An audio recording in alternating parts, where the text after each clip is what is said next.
வணக்கம். உங்க பேங்க் அக்கவுண்ட்ல 10,000 ரூபாய் வந்துடுச்சா? முதலமைச்சர் அறிவிச்சிட்டாருன்னு ஒரு நியூஸ் காத்து தீ மாதிரி பரவிட்டு இருக்கு. ஆனா இதுல எவ்ளோ உண்மை இருக்கு, இல்ல இது வெறும் வதந்தியா? வாங்க, இந்த பரபரப்பான செய்திக்கு பின்னாடி உண்மையிலே என்னதான் இருக்குன்னு நாம கொஞ்சம் தோண்டி பாப்போம். ஆமா, தமிழ்நாட்டுல இருக்கிற எல்லாருக்குமே உண்மையிலே அந்த 10,000 ரூபாய் கிடைச்சுதா? இதுதான் இப்ப எல்லாரும் மனசுலயும் இருக்கிற கேள்வி. ஆனா பதில் அது அவ்வளோ சிம்பிள் இல்ல. வாங்க தெளிவா புரிஞ்சுக்கலாம். சரி, இந்த நியூஸ் எங்கிருந்து கிளம்புச்சு?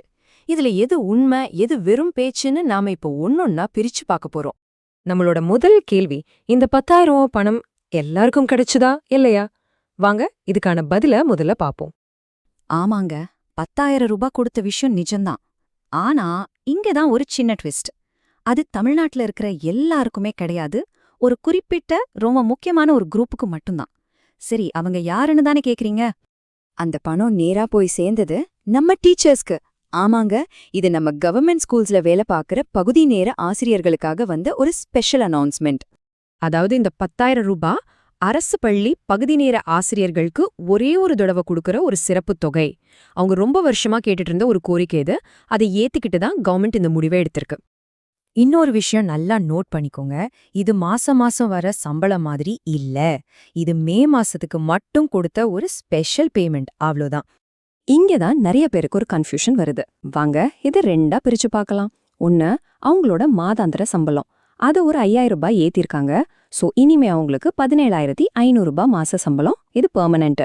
ரெண்டாவது விஷயம் தான் இந்த 10,000. அது மே மாசத்துக்கு மட்டும் கொடுத்த ஒரு ஸ்பெஷல் போனஸ் மாதிரி. இந்த ஸ்பெஷல் பேமெண்ட்டுக்கும் சேலரி ஹைக்குக்கும் சேர்த்து அரசாங்கம் இந்த வருஷத்துக்கு கிட்டத்தட்ட 44.14 கோடி ரூபாய் ஒதுக்கியிருக்கு. இது பல வருஷமா காத்துட்டு இருந்த டீச்சர்ஸ்க்கு நிஜமாவே ஒரு பெரிய ஆறுதல். சரி, அப்போ இந்த 10,000 ரூபாய் கதை டீச்சர்ஸோட முடிஞ்சிருச்சு. அப்போ பொதுமக்களான நமக்கு வேற ஏதாவது பணம் கவர்மெண்ட் கிட்ட இருந்து சமீபத்துல வந்திருக்கான்? உண்மையிலேயே என்னென்ன அறிவிப்பு வந்திருக்குன்னு இப்ப பார்க்கலாம். PM கிசான் திட்டம். இது சென்ட்ரல் கவர்மெண்டோட ஒரு ஸ்கீம்.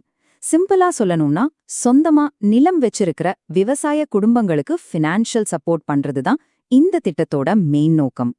இந்த ஸ்கீம் கீழே இப்ப கொஞ்ச நாளைக்கு முன்னாடி, அதாவது மார்ச் மாசம் ரெஜிஸ்டர் பண்ணின எல்லா விவசாயிகளுக்கும் 22வது தவணையா கரெக்டா 2,000 ரூபாய் அவங்க பேங்க் அக்கவுண்ட்டுக்கு டைரக்டா கிரெடிட் ஆகிருக்கு.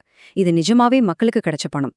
இதுவரைக்கும் நாம பார்த்தது எல்லாம் ஒண்ணு, உங்க கைக்கு வந்த பணம், இல்லனா கண்டிப்பா வரும்னு உறுதியான பணம். ஆனா இனி நாம பார்க்க போறது கொஞ்சம் வேற மாதிரி. இது இன்னும் வராத பணம்.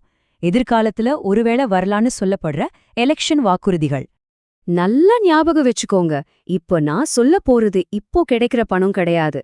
இது 2026ல வரப்போற சட்டமன்ற எலெக்ஷனுக்காக கட்சிகள் கொடுக்கிற ப்ராமிசஸ் மட்டும்தான். இப்போ ஆட்சியில இருக்கிற திமுக என்ன சொல்லிருக்காங்கன்னா, மகளிர் உரிமை தொகைய மாசம் 1,000 ரூபாயிலிருந்து 2,000 ஏத்துறோம்னு சொல்லிருக்காங்க.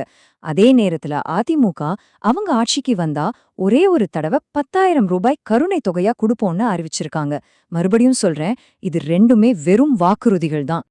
இப்போ நம்ம பார்க்க போற விஷயம் ரொம்ப ரொம்ப முக்கியம். உங்களுக்கு கவர்மெண்ட்ல இருந்து வர்ற எந்த பணமா இருந்தாலும் சரி, அது தடைப்படாம இருக்கணும்னா இதை நீங்க கண்டிப்பா செஞ்சிருக்கணும். அதுதான் EKYC வெரிஃபிகேஷன்.